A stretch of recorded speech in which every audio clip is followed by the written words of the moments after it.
अध्यक्ष महाराज, राज्याचे आदरणीय मुख्यमंत्री यांच्या शोक प्रस्तावाला पाठिंबा देण्यासाठी व त्यावर श्रद्धांजली आदरांजली व्यक्त करत माझं मत व्यक्त करण्यासाठी अध्यक्ष महाराज मी उभा आहे।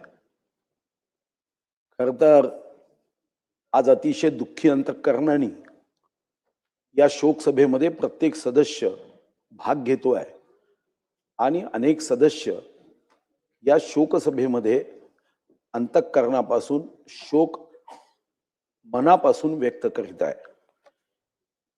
मला फाईल नव्हे निकाल दाखवा, लोकांना काय मिळणार आहे ते सांगा, असं रोखठोक भूमिका घेणारा, प्रत्येक फाईल मध्ये जनतेचं हित काय हे समजून घेणारा एक दुर्मिळ रसायन असणारा नेता अध्यक्ष महाराज महाराष्ट्राने 28 जानेवारीला गमावला।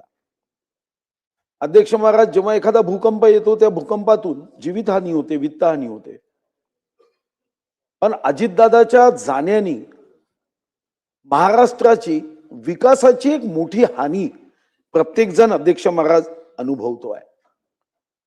कसा क्षण असतो अध्यक्ष महाराज, ज्या स्वर्गीय अजितदादांच्या बाबतीमध्ये आपण शोक प्रस्ताव मांडला त्याच क्षणी माननीय मुख्यमंत्र्यांनी पहिला प्रस्ताव त्यांच्या अर्धांगिनी श्रीमती सुनेत्राताई पवार यांच्या उपमुख्यमंत्री पदाचा परिचय करून दिला। एक दोन असे एकमेकाच्या विरोधात असणारे, एक आनंदाचा भाव, दुसरा दुःखाचा भाव। अध्यक्ष महाराज, खरंच या सभागृहाच्या भिंतीला बोलता आले असते तर आज या भिंती सुद्धा बोलक्या झाल्या असता, असं कर्तृत्व 1991 पासून या सभागृहाने स्वर्गीय अजितदादाच्या रूपाने हे आपण बघितलं आहे। महाराष्ट्राला आपल्या विकासाच्या शब्दांनी आणि धीरे धीरे सेन्स ऑफ ह्युमर, हजर जबाबी उत्तर देत हसवणारा नेता 28 जानेवारीला रडवत गेला, हे मात्र महाराष्ट्राने अनुभव आहे। अनंतरावाच्या पोटी जन्म घेतला आणि अनंतात विलीन झाले। देवगिरीमध्ये अनेक वर्ष राहिले आणि आता देवगिरीच्या प्रवासाकडे निघाले। अध्यक्ष महाराज, ज्यांनी जन्मभूमी, कर्मभूमी आणि मृत्यूभूमी ही बारामतीच, साधारणतः असा वाट्याला अतिशय कमी प्रसंग येतो, शेवटचा श्वासही बारामतीमध्ये सोडगा। हे खरं आहे की मरे एक त्याचा दुजा शोक वाहे, अकस्मात तोही पुढे जात आहे। पण अध्यक्ष महाराज, काही लोक आपल्या विचारांनी, काही लोक आपल्या कर्तृत्वानी, काही लोक आपल्या विकासानी, काही लोक आपल्या स्वभावानी, काही लोक आपल्या संघटन कौशल्यानी नेहमीच स्मरणात राहतात, पण अजितदादा या सर्व गुणांचा समुच्चय होते। IIM अहमदाबाद मध्ये शिकणारा एखादा विद्यार्थी असेल, पदवी घेणारा विद्यार्थी असेल, अजितदादाच्या रूपाने महाराष्ट्राने एक प्रबंधन शास्त्रातला एक उत्तम असा नेता गमावला, हे मात्र आपण बघतो। अध्यक्ष महाराज, काही व्यक्ती राजकारणामध्ये भाग्याने मोठे होतात, काही व्यक्ती कर्तृत्व, कर्म आणि भाग्य याच्या मिश्रणातून मोठे होतात। पण मी निश्चितपणे इतक्या वर्षाच्या प्रवासामध्ये हे सांगू शकतो की अजितदादाच्या व्याख्येमध्ये, डिक्शनरीमध्ये भाग्य हा शब्द नव्हता। अजितदादा हे आपल्या स्वतःच्या कर्तृत्वानेच मोठे झाले, हे आपल्याला निश्चितपणे म्हणता येईल की स्वतःच्या परिस्पर्शाने अनेक छोट्या छोट्या कार्यकर्त्यांना मोठ्या मोठ्या नेत्या बनवण्याच्या प्रक्रियेत अजितदादांचं एक कार्यकुशलता होती। संधीचं सोनं करणारे अनेक असतात राजकारणात, पण मातीचं सोनं करून आपल्या कर्तृत्वाने त्याला सोनेरी रूप देणारे असे नेते मात्र महाराष्ट्रामध्ये अध्यक्ष महाराज कमी आहे। खरं तर कोणाचाही विश्वास बसत नाही की अजितदादा आमच्यामध्ये नाही। असं वाटतं की गेट उघडलं जाईल आणि अजितदादा पुन्हा या सभागृहात येऊन आमच्या सर्वांना विविध प्रश्नांच्या उत्तरामधून या सभागृहामध्ये योगदान देईल असं वाटतं। कारण पोटात जे आहे तेच ओठात, असे राजकीय अध्यक्ष महाराज राजकारणामध्ये आता या दुर्मिळ प्रजाती होत आहे. पण अध्यक्ष महाराज मरावे परी कीर्ती रूपे उरावे ही मन अजितदादांसाठीच केली असावी असं कर्तृत्व त्यांनी बघितलं, त्यांनी इथं निर्माण केलं. आणि आम्ही तुम्ही बघितलं छोट्या छोट्या कार्यकर्त्यांची नावं मंचावरून घेणे आणि विकासाचं काम सतत स्मरणात ठेवणे. आणि म्हणूनच साधारणतः या सभागृहात अनेक आमदार निवडून येतात, पण जेव्हा आपण त्यांच्या मताची टक्केवारी बघतो किंवा त्या मताचा डिफरन्स बघतो, तेव्हा आम्ही तुम्ही तेवढी एकूण मतं घेत नाही, तेवढा डिफरन्स, तेवढा फरक, तेवढा अंतर हे राहिलंय. अध्यक्ष महाराज 2019च्या निवडणुकीत 1,65,265 मताच्या अंतराने विजय प्राप्त करणं म्हणजे एखाद्या मतदारसंघात जनतेचा विश्वास कसा प्राप्त केला, हृदयामध्ये स्थान कसं निर्माण केलं, हे आपण अध्यक्ष महाराज समजू शकतो. मी परवा डोळे दाखवण्यासाठी नागपूरच्या एका तज्ञ डॉक्टरांकडे गेलो आणि मग त्या डॉक्टरांनी डोळ्याच्या संदर्भात सांगताना काही गोष्टी सांगताना असंच तिथे एक व्यक्ती गमतीने म्हणाला की नेत्यांच्या डोळ्यामध्ये अश्रू ग्रंथी ज्या असतात त्या कमी असतात, की नेत्यांना साधारणतः आसव येत नाही, त्यांना आर्टिफिशियल आसव टाकावे लागतात. ती बॉटल घेऊन त्यांना डोळ्यातला कोरडेपणा संपावा म्हणून त्यांना टाकावा लागतो. पण अजितदादा हे असं रसायन होतं. मी अनेक नेत्यांना उकसाबुकसी रडताना त्या दिवशी टीव्हीवर बघत होतो.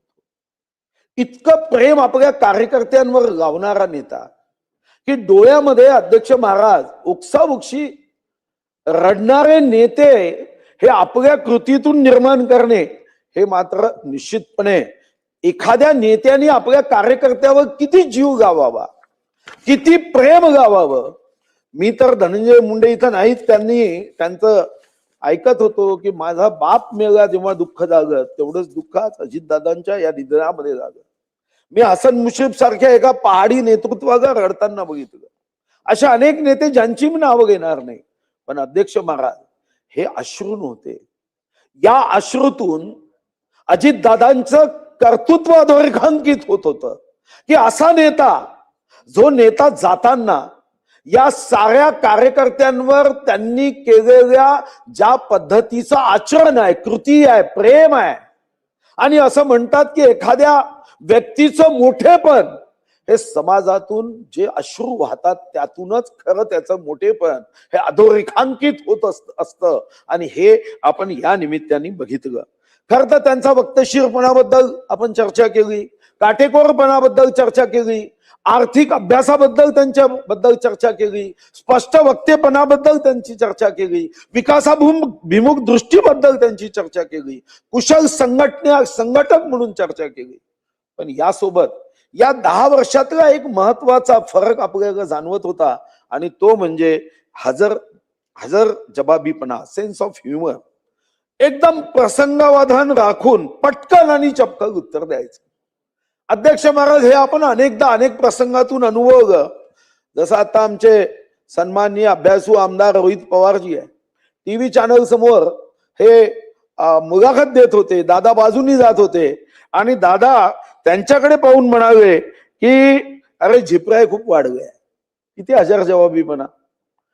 अध्यक्ष महाराज एका सभेमध्ये जेव्हा अजितदादांनी अर्थमंत्री म्हणून सन्माननीय रोहित पवारजींनी आपल्या भाषणामध्ये त्यांचं लक्ष वेधलं, तेव्हा अजितदादांचा तो हजर जबाबीपणा, अरे भावकीकडे लक्ष दिले म्हणून तर आमदार झाला, किती मतं पडलीत, पोस्टल बॅलेट मध्ये आला ना, भावकीकडे मी लक्ष दिलं, हा हजर जबाबीपणा.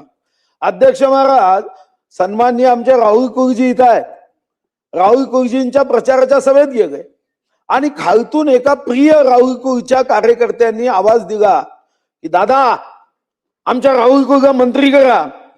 त्यांचा हजर जबाबीपणा ताबडतोब लक्षात आला. अरे त्याला कॅबिनेट मंत्री करायला पुन्हा तो व्यक्ती बोलायला लागला तर अजितदादा म्हणाले थांब जरा, माझा ऐक जरा.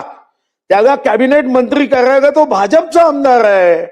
भाजपच्या कोट्यातील कोण मंत्री करायचे ते देवेंद्रजी ठरवणार. त्याला घड्याळाकडे यायला लावा. उद्या कॅबिनेट करतो आणि इथंच थांबले नाही अजितदादा अध्यक्ष महाराज. ते म्हणाले अरे आपला शब्द आहे आपला. 10 लोकांना केलं की नाही मंत्री, आपण केलं आणि आपलं पटतं का बघ. राहुलजीला मी आता बाहेर उदाहरण दिलं. आणि अध्यक्ष महाराज जेव्हा ठाकरे बंधू एकत्र येत होते तेव्हा एका पत्रकाराने विचारलं की तुम्ही कसं बघता. ते म्हणाले खूप चांगलं बघतो.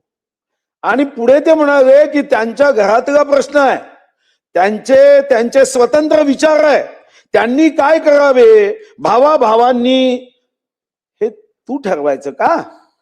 तुझा भाऊ आणि तू 20 वर्ष वेगळे राहिले आणि एकत्र आले तर आनंद व्यक्त केला पाहिजे. या वाईट काय वाटायचं अध्यक्ष महाराज. इतका हजार जबाबीपणा हा आपण बघितला. अध्यक्ष महाराज एका कार्यक्रमामध्ये एक उपोषण सुरू होतं, त्यांचा राष्ट्रीय अध्यक्ष कोण व्हायचं. एक पत्रकार मधामधा बोलत होता, दादा दादा दादा, अरे तू थांब रे दादा पादा असं म्हणत ते वाक्य पूर्ण केलं. पण तेव्हाच तो व्हिडिओ जेव्हा सुप्रियाताई या अजितदादांच्या पाठीवर हात लावत आहे, तुम्ही बघा की बहीण भावाचं नातं त्या बॉडी लँग्वेज मध्ये अध्यक्ष महाराज आपल्या लक्षात येतं. एका सभेमध्ये अध्यक्ष महाराज एक तिथं सभा ऐकणारा म्हणाला दादा आय लव्ह यू. थांबगे. दादा म्हणाले आय लव्ह यू टू. पण पुन्हा पुढचं म्हणाले फक्त ऐकू म्हणून थांबू नको, घड्याळ मत दे. अध्यक्ष महाराज एवढी समय सुशकता आज आपण आदरांजली व्यक्त करताना, त्यांच्यासाठी चिर शांतीची प्रार्थना करत असताना मला वाटतं की आता जेव्हा या सभागृहामधल्या सदस्यांचे विचार या शोक प्रस्तावावरचा त्यांचा भाव ऐकत असतील तर दादा सुद्धा स्वर्गातून या महाराष्ट्राकडे बघून म्हणत असतील आय लव्ह यू, आणि महाराष्ट्र आता म्हणत असेल आय लव्ह यू टू. अध्यक्ष महाराज त्यांची आठवण ही आपल्याला कायम स्मरणात असायची असेल तर या ठिकाणी एक गौरव ग्रंथ हा आपण केला पाहिजे. आणि या गौरव ग्रंथाच्या माध्यमातून या विधानसभेत त्यांचं योगदान, या राज्याच्या विकासासाठी असणारं त्यांचं योगदान याचे खंड आपण प्रकाशित केलेत. तर मला वाटतं की आज आपण खरं तर अध्यक्ष म्हणून एक चांगला निर्णय केला. मी तुमचं अभिनंदन यासाठी करेन की कधी कधी लवचिकता असलीच पाहिजे. आपण निर्णय केला होता की शोकसभेत फार काही प्रस्ताव मांडल्यावर सदस्यांनी बोलू नये. पण तुम्ही मला 4 दिवसापूर्वी जेव्हा भेट झाली तेव्हा म्हणाला की आजचा दिवस हा आपण निश्चितपणे सर्व सदस्यांना बोलण्याची परवानगी आपण देणार आहोत. आणि यासाठी तुमचं अभिनंदन. कारण आपण फक्त शोक प्रस्ताव मांडत नाहीये, महाराष्ट्राच्या भविष्याच्या दिशा ठरवताना जे म्हणून या सभागृहात येतील त्या सभागृहासाठी अजितदादांचं जीवन हे दीपस्तंभ असेल, मार्गदर्शक असेल. त्या सर्व सदस्यांना विकास कसा करायचा, वक्तशीरपणा कसा असावा, काटेकोरपणा कसा असावा, आपल्या कार्यकर्त्यांवर मन लावून कसं प्रेम करायचं, मातीचं सोनं कसं करायचं, ही शिकवणूक स्मरणातून आठवणीतूनच आपल्याला सर्वांना येणार आहे. मी माझ्या वतीने, माझ्या कुटुंबाच्या वतीने, माझ्या मतदारसंघाच्या वतीने, जिल्ह्याच्या वतीने या ठिकाणी ज्या सन्माननीय विधानसभा माजी सदस्यांना आपण श्रद्धांजली व्यक्त करतोय. श्री अजित अनंतराव पवार, श्री स्वरूपसिंग हिरे नाईक, डॉक्टर शालिनीताई वसंतराव पाटील, राज पुरोहितजी, गंगाधर पटनेजी, नीलकंठ फाळकजी, विश्वास नांदेकरजी व श्रीमती रूपरेखा ढोरे ताई या सर्वांना मी आदरांजली व्यक्त करतो. ईश्वराने या सर्वांच्या आत्म्याला चिर शांती द्यावी व या सर्वांच्या कुटुंबाला या दुःखातून सावरण्याची शक्ती द्यावी. यांचं स्मरण हेच या महाराष्ट्राच्या प्रगतीचं धोरण. आपल्या या माध्यमातून मी आपले शोक व्यक्त करतो.